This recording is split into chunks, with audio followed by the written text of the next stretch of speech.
Hey everyone, Tim with Tim's Computer Repair. This is an iBuyPower gaming computer, and this is not posting. Power it on, you get a flashing power light. The fans rev up and rev down a few times like it's trying to do something. So we're going to have to troubleshoot this. I'm not 100% sure exactly what card this is. I think the first thing I'm going to check out is power.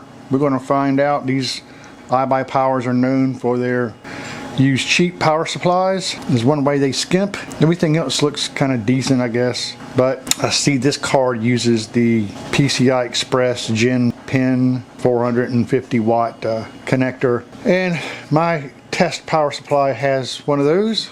So that's a good thing. So let's investigate further. Let's see. We'll shut this thing down and I'm going to take a quick look at what power supply they have in there and go ahead and get my bench power supply hooked up to it, see if anything changes. So good old iBuyPower, I go to look to see what brand power supply we have.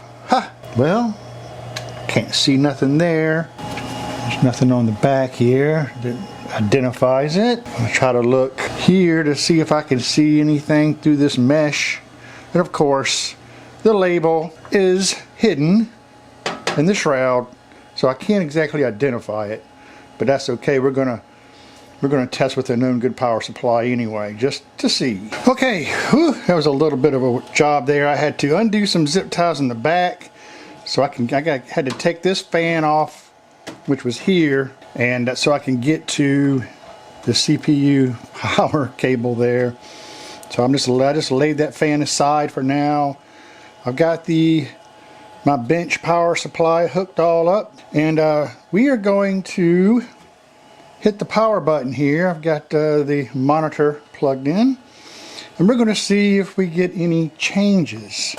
We're not getting a post. Interesting. So that rules out power most likely. Yeah, no change. Okay, let me see. Well, go back to your basics, but with no video display, sometimes that could mean that your memory is bad or one of your modules has failed. So I'm going to go down that route. I'm going to power it off, pull one of them RAM sticks and see what happens. Alright, pull one RAM stick out here. A little bit of Kingston Fury DDR5 RAM. Let's try powering this on again, see if we get a change. Well, doesn't look like we're going to get a post. Okay. Let's power it down, unplug the power supply. Okay, and we'll just swap out this one stick, clickety click, we're in. All right, we swapped out RAM sticks. See if we get a change. Not getting a post. Yeah, the fans are spinning differently, and like they're revving up and then revving back down. The power button light is still just blinking. So it tells me that there's activity with the board and the processor since the fans are spinning up and slowing down and stuff like that. But my goodness, okay. Well, I think my next step is I'm going to pull this card and I'm going to pop in my bench video card here and see if that changes anything. Guys, oh my goodness. So I have removed the card and look what is here. This kid has been goofing with this computer. Look at that bent. It's bent there, and the clip is broken off. And it looks, if I can get a little more light on that, it looks like there's a burn mark. See there? Let's see if you can see that. It looks like it's burnt right on the end there, right where the bend is. This has got physical damage. Physical damage. I don't know if that's burn marks or if that's just, I don't know. I'd be scared to put my video card in there. Boy, people don't tell you the truth. He says he told me he thought it was the slot. Well, yeah, there's a reason why he thought it might be the slot. I don't know what he did, but that's physical damage. Something was forced in there. Looks like he's been goofing around with it. So on the card itself, I still haven't, oh, here we go.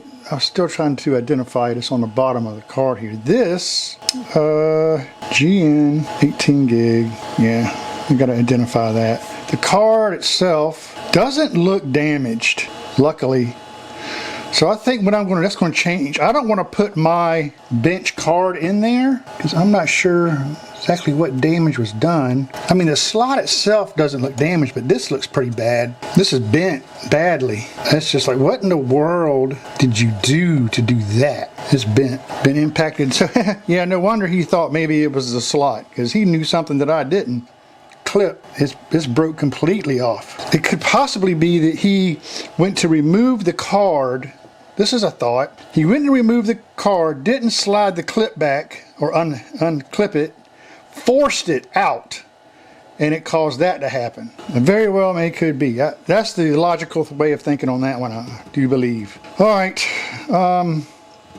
Yeah, I am going to put that video card, his video card, into my test computer and see if the card's okay. If the card's okay, gosh, I don't know if I want to stick one of my cards in there, to be honest with you. But it's all in the name of testing, right? I have to test stuff. So anyways, let me get this set up on my bench motherboard. And okay, here we go. This video card, by the way, oh my goodness, is a Gigabyte GeForce RTX 4070 Ti Super. At the time of this video, that's a pretty darn nice card, man.